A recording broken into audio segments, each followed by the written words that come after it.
We've been shot, we've been shot, we've been shot. Kongsi Pegawai Waran 1 Mohsin Haji Hashim bersara menceritakan tentang kisah kali pertamanya berdepan serangan pengganas komunis di Gubir, Kedah. Kisah bermula sewaktu beliau melakukan rutin post-flight. Menurut ceritanya lagi, sudah terdapat 25 black hole pada pesawat yang diterbangkannya pada ketika itu. Ketika penerbangan itu jugalah setelah rakan sejawatnya diserang, Ismail turut terkena tembakan di bahagian perut. Pada waktu itu beliau menggunakan bulletproof bagi dijadikan bantal buat rakannya. Rakannya kemudian dihantar ke Hospital Pulau Pinang bagi mendapatkan rawatan, namun meninggal dunia semasa di dalam perjalanan ke hospital tersebut. Apa yang menyedihkannya bagi beliau adalah kerana rakannya itu yang telah 7 tahun mendirikan rumah tangga bakal menimang cahaya mata pertama. Di antara insiden sukar dilupakan apabila beliau sendiri terkena tembakan di tangan kiri ketika membantu anggota tentera keluar daripada kawasan komunis. Ketika saya sedang membantu untuk membawa seorang anggota keluar, tiba-tiba anggota tersebut telah ditembak mati di bahagian dahi. Saya segera mengangkatnya masuk ke dalam helikopter tanpa menyedari bahawa tangan saya juga cedera terkena tembakan, ujarnya. Beliau telah ditemu bual semasa sesi bual bicara anjuran Dewan Bahasa Pustaka beberapa tahun dahulu. Malah, beliau turut berkongsi kisah kedua ketika menerbangkan pesawat ke Butterworth bagi menghantar bekalan makanan di Gubir dan juga Sintok. Katanya, sewaktu di dalam perjalanan pulang ke Kroh, mereka telah ditembak sewaktu mereka hendak melakukan landing yang mengakibatkan beliau dan rakan sejawatnya turut tercedera. We've been shot, let we get out from here, katanya.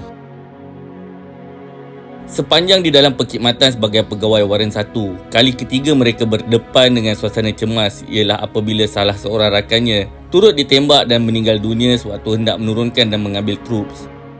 Katanya ia merupakan kejadian yang paling kritikal buatnya. Ceritanya sugul dan kelihatan menahan sedih setiap kali bercerita tentang peristiwa tersebut. Pada 28 April 1976, 7 pegawai bersama beberapa orang anggota tentera telah terkorban apabila sebuah helikopter Nuri milik Tentera Udara Diraja Malaysia TUDM terhempas dan terbakar selepas ditembak komunis berhampiran Gubir, Kedah. Helikopter tersebut membawa bekalan peluru. Ianya telah ditembak oleh pengganas komunis. Maka pada 26 April 1976, satu titik sejarah hitam yang tercatat apabila sebuah helikopter Nuri Tentera Udara Diraja Malaysia yang membawa 11 orang pegawai dan anggota tentera jatuh ditembak akibat pengganas komunis di hutan simpan Ulu Muda, Gubir, Kedah. Berdasarkan pengalaman staf Sarjan Bersara Yusof bin Abu daripada X-Squadron Regimen Gerak Khas RGK, selepas mendapat maklumat daripada anggota tentera di kem musuh yang telah ditinggalkan, mereka mendapat tahu sebuah helikopter yang membawa bekalan perang dan juga penumpang telah ditembak oleh pengganas komunis. Beliau kemudiannya terpaksa berpatah balik ke kem Gubir.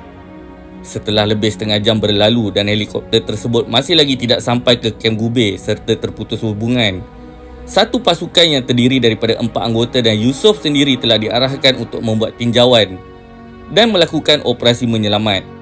Mereka telah diterbangkan menaiki sebuah helikopter Nuri lain bagi tugasan itu, dan tidak berapa lama kemudian, kelihatan kepulan asap hitam di udara semasa menghampiri kawasan tersebut, serta jelas kelihatan sebuah helikopter Nuri sedang terbakar. Lalu mereka menghantar maklumat tersebut ke kem Gubir mengenai situasi yang berlaku.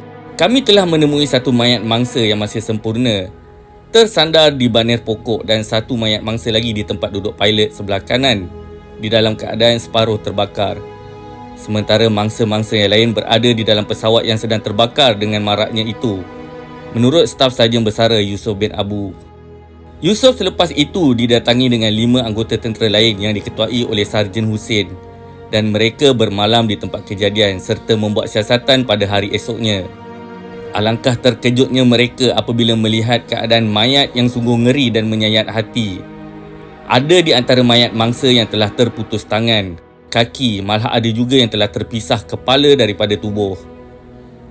Mana-mana anggota yang terpisah dan terputus itu kami masukkan ke dalam satu beg, dan mana yang masih elok lagi keadaannya kami asingkan satu persatu. Lebih kurang pukul 11.30 semuanya telah selesai dan kami semua telah dinaikkan dengan winching ke helikopter yang datang menjemput kami. Saya dan Sarjan Hussein adalah yang terakhir naik dan tiada sesiapa lagi yang tinggal. Dan tiada juga yang lain daripada pasukan kami datang untuk membantu kami, menurut staf Sarjan Bersara Yusof bin Abu. Helikopter malang yang di dalam perjalanan ke pos-pos tentera di perbatasan Malaysia-Thailand itu terbakar dan mengorbankan kesemua pegawai serta anggota termasuk juruterbang.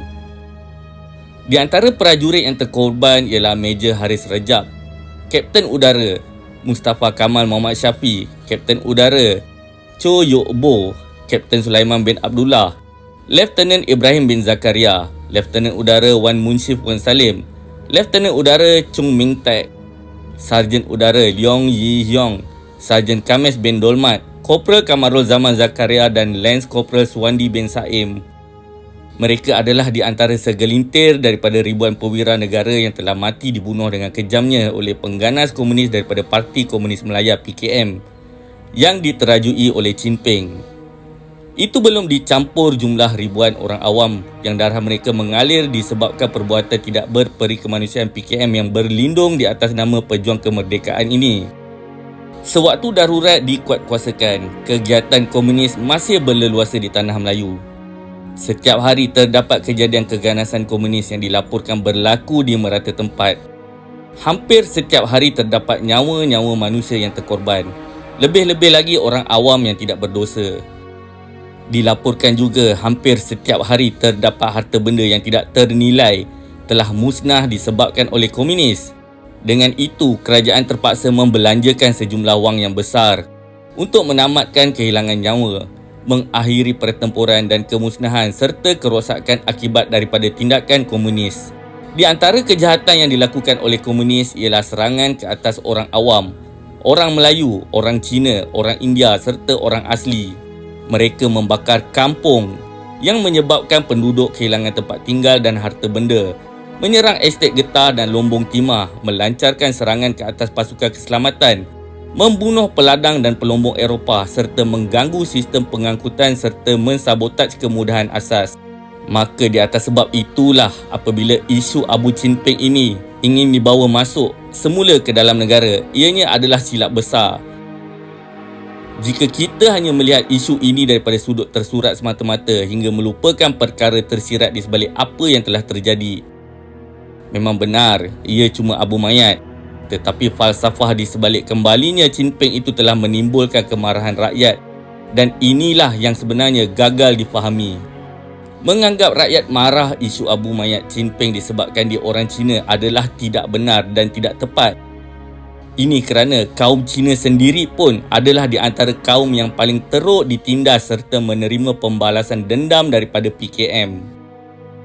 Semasa darurat, ramai orang Cina telah dibunuh dan diseksa kerana dianggap oleh PKM sebagai tali barut dan kerana keengganan mereka menyalurkan bantuan seperti makanan kepada anggota-anggota mereka yang bergerak di dalam hutan. Sayang sekali, kita begitu mudah menyanjung dan menerima perbuatan PKM hanya disebabkan isu abu ini. Sebab itu tidak hairanlah mengapa sewaktu PKM bermaharajalela membunuh orang awam semasa darurat dahulu, masih ada rakyat yang boleh termakan jarum halus komunis sehingga sanggup lari meninggalkan keluarga bagi menyertai mereka di dalam hutan. Dan selepas berpuluh tahun, jarum halus ini kembali memainkan peranannya dan hari ini nampaknya makin ramai yang seolah-olah dapat menerima perbuatan kejam PKM sehingga meminta buku teks sejarah dikaji semula. Pengorbanan anggota PKM pula diiktiraf dan sebagainya. Oleh itu, belajarlah daripada sejarah jika kita tidak mahu menjadi tinggalan sejarah. Assalamualaikum.